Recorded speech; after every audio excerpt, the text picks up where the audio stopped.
welcome to my channel. Thanks for clicking on this video. I assume that if you have clicked on this video, it's because you want to find out more about PCOS and the kind of symptoms that I and 20% of women in the UK face. I'm gonna dive straight in, but I am just gonna give a brief overview just in case you don't know what PCOS is. PCOS stands for polycystic ovarian syndrome or polycystic ovary syndrome. Both mean the same thing. It means you've got lots of cysts on your ovaries and you've got it basically for life. It is technically chronic because it's not something that just kind of goes away. If you've got it, you're probably gonna have it forever.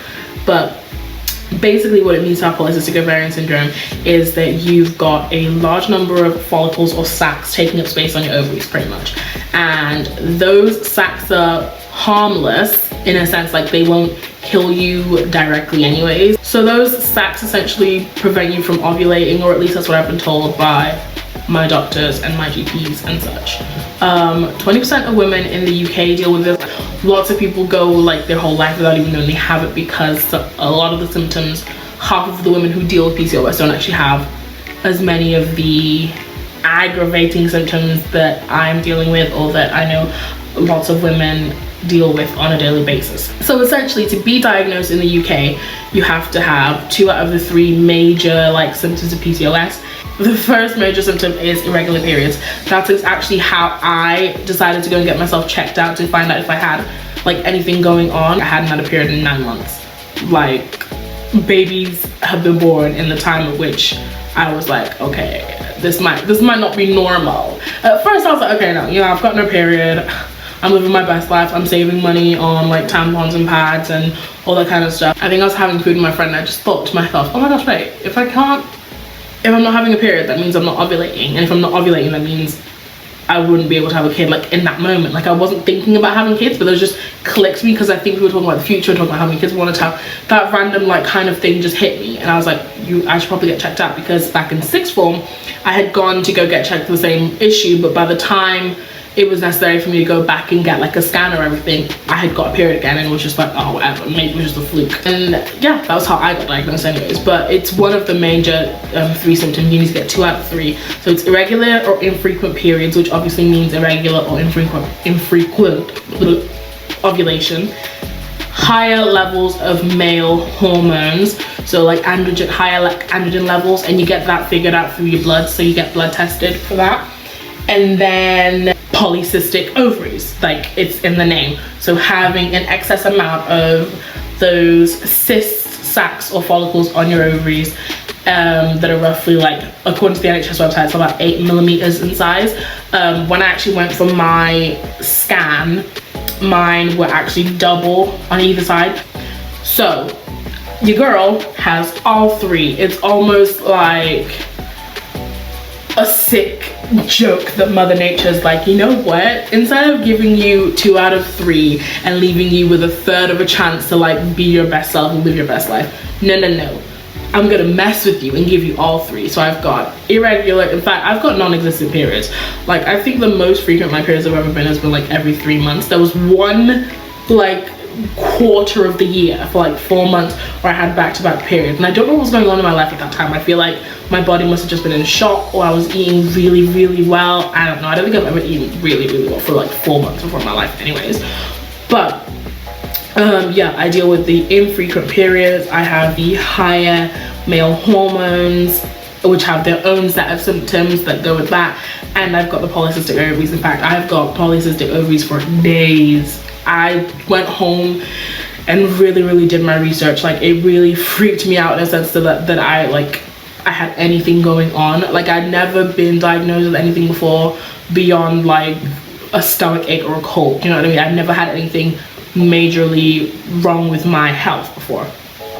So there are a lot of symptoms for polycystic ovarian syndrome.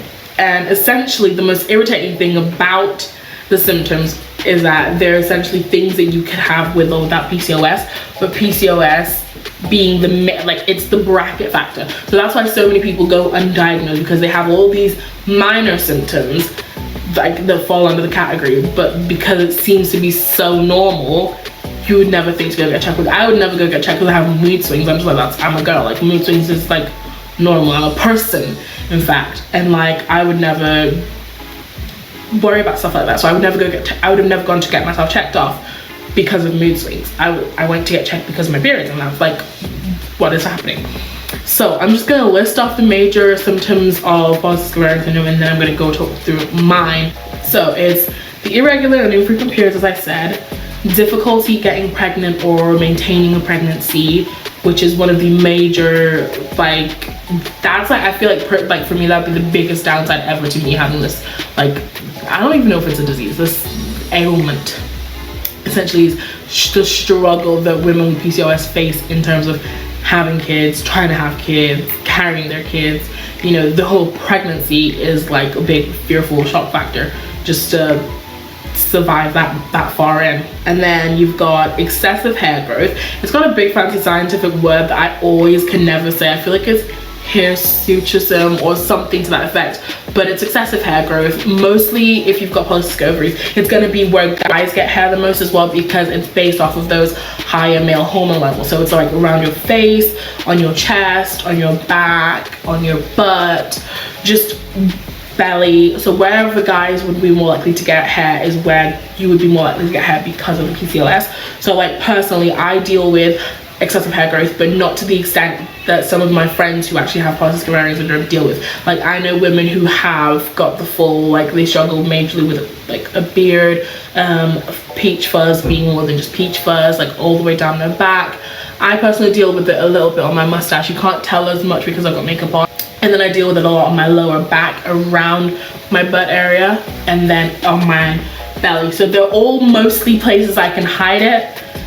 Then there's weight gain. That ultimately is the biggest symptom I personally deal with, point blank period. There is nothing that I deal with more than weight gain. What's really sucky about it is that it's a whole catch-22 type of situation. So having polycystic ovarian syndrome, the symptoms can be made worse by weight gain, but one of the symptoms is weight gain. And to better your like chances of reducing all the negative symptoms that come with it would be weight loss. But because you have polycystic ovarian syndrome, it's 10 times harder to lose weight. So you've got PCOS, you've gained weight. To get better with your PCOS, you need to lose weight, but because you have PCOS, you can't lose weight, you just keep gaining. So it's a trip. It's a weird, evil cycle that women that deal with this are cursed with. And not all women, because I know quite a few women that haven't dealt with the weight gain spectrum. Like it's really just what your body decides. That's just what it's gonna take. I deal with weight gain. Not everybody does. I think about 50% of women with polycystic ovarian syndrome do not deal with weight gain at all, which is, I wish I fell into that category, but unfortunately I do not. With the weight gain as well, it's also more difficult for you to lose weight because of polycystic ovarian syndrome. But then there's also alopecia, or thinning hair or hair loss. Alopecia is like the full-blown other end of it. Like that's when you really you're losing hair. For me, because of the excessive hair growth, I don't have hair loss or hair thinning, but hair thinning and hair loss is something that a lot of women do deal with. I'm fortunate enough to not deal with it, but I do recognize that it's a very like stressful situation to go through, because hair loss can cause stress and stress can cause hair loss. So again, with the catch-22. And then acne.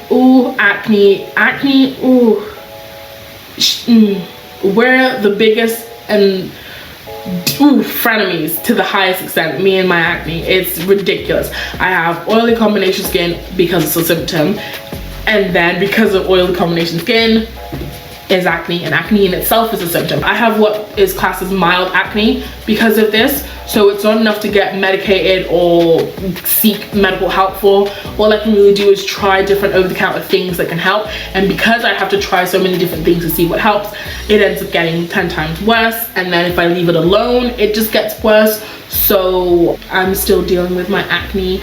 It doesn't look that bad today because I have got my face beat to the gods. Acne is just, it is what it is. I can't get rid of it, I can't save it. If you've got moderate to like higher levels of acne, that's something you could probably seek medical attention for, and that your GP will probably help you with. I deal with mild acne, so I'm dealing with a lot of over-the-counter stuff. I've started using niacinamide serum from The Ordinary. Mood swings. Mood swings kind of, it's a symptom in and of itself of just being a human being, but it's kind of made worse with polycystic ovarian syndrome because of all the imbalance of hormones that you deal with. It just messes you up. So mood swings these mood swings anyways, can later in life lead to depression, anxiety, things that I deal with as a symptom of. That's the worst part about the mood swings. Like, I feel like I can handle the mood swings if they were just ordinary girly mood swings, or just like, oh, today's not one of those days. But me going sad is like deep dive into my depression. Me being happy is like way over the top hyper and I'm manic. Me getting angry, like it's a lot of emotions that like stir up inside that it's very difficult to navigate. And it's very stressful to deal with, as I assume it would be. Like, having depression and anxiety in general as just a normal like a person that deals with that, I assume the struggle is immense. I say that I've got mild depression and anxiety just because I know people that deal with it on such an immense scale that I just wouldn't feel personally right claiming to have it at the full height of its extent. Like, I know, but that is one of the major symptoms, and it derives from the mood swings. And because you have the syndrome, it causes stress, and then the stress can lead to depression. Sleep apnea, also one of the things that I deal with. I also deal with insomnia as a result of it, because the sleep apnea causes me to not be able to sleep, and then it's just a whole thing. Sleep apnea is essentially like not being able to sleep at night, having difficulty with your breathing through like when you're sleeping, and it also happens a lot if you've got obesity as one of your symptoms. And so, because like I said, catch-22, every single thing on this list, every time I read it, I just feel like it's a catch-22. But yeah, sleep apnea is one of the moderate to minor symptoms of PCOS. It's more common if you have the weight gain, overweight, obesity situation going on that I do. And then there's high blood pressure, cholesterol, heart disease, stress. These are all like later in life risks. So those are like indirect symptoms, and also is like a higher risk of endometrial cancer. I think that's cancer of the womb lining, obviously, because you're not getting as many periods as you should be. Like, a period is to flush out your inner toxins, essentially. It's like a big bloody weed, you know, you just flush out the bad that's been stored up for a month. So when you're not having a period, you're essentially like your body's harming itself basically, and that can lead to some issues with your womb lining, which can lead to endometrial cancer. And then there's anemia, also another thing that I deal with. So I'm not anemic, I'm classed as borderline anemic, and anemia is just very common for women in general, so that's why it's not necessarily seen as a direct symptom. But everyone that I've spoken to that actually deals with polycystic ovarian syndrome does have anemia, and there's still not enough research gone into this to know the full end all and be all A to Z of PCOS. And then we've got the causes. So causes of PCOS, no one really knows. They've speculated that it could be insulin resistance, but then insulin resistance is also seen as a symptom of PCOS. And then hormone imbalance, also seen as a symptom and not a cause. Genetics, yeah, a lot of women who have PCOS have someone in their family from their like maternal line that deals with polycystic ovarian syndrome. I have an aunt that deals with PCOS, and my mother's aunt dealt with it, so I know that much is true. But beyond that, there's not enough extensive research gone into it to know how far it goes and how bad PCOS. I figured if we had a cause, we'd have a resolution, but because there is no cause, there is no clear do this, take this, you'll be fine. There's none of that. Treatment, essentially, they say if you're dealing with the weight gain or the obesity, is to lose weight, is to change your lifestyle. Even if you're not dealing with the weight, you need to eat better and live a healthier lifestyle, because that essentially kickstarts a recovery in your system, because everything's a catch-22. When you start to live a healthier lifestyle, essentially, theoretically, it's supposed to kickstart all the other symptoms to kind of work themselves out. So your insulin resistance should kind of balance itself out, your like hormonal imbalance should kind of balance itself out, like all of that is supposedly. I don't know yet. I'm not at the stage where I can say yes, do this, do that. That's what helped me, because I'm not there yet. And then meds.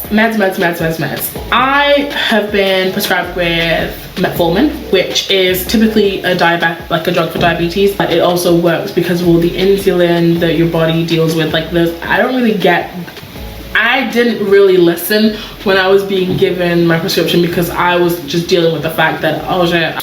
So medication. So essentially, one of the treatments for polycystic ovarian syndrome is medication. Just like everything else in the world, there is but some form of treatment beyond go home, do it yourself, deal with it yourself. There is medication that they offer. It does not fully relieve you of symptoms. It does not even do much for your symptoms, to be honest, in my experience so far. But I am very bad at taking medication, which is another thing that we can talk about another day.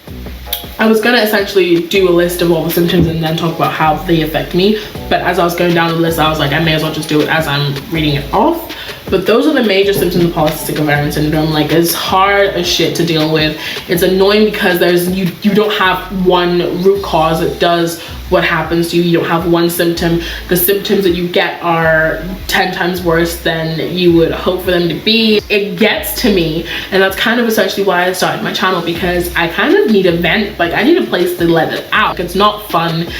It's not easy. It's not gonna kill me. That's the only like thing about it that I'm like, okay, it's not the worst thing in the world. I'm not gonna die from having polycystic ovarian syndrome. And with so many women dealing with it, you'd expect that there's a lot more research that's gone into it, and there is not, unfortunately. And yeah, thanks for watching. I appreciate you taking the time to get this far and listening to me rage about PCOS. So please like my video, please subscribe, because this is pretty much what I'm gonna do from now on, especially since we're quarantined.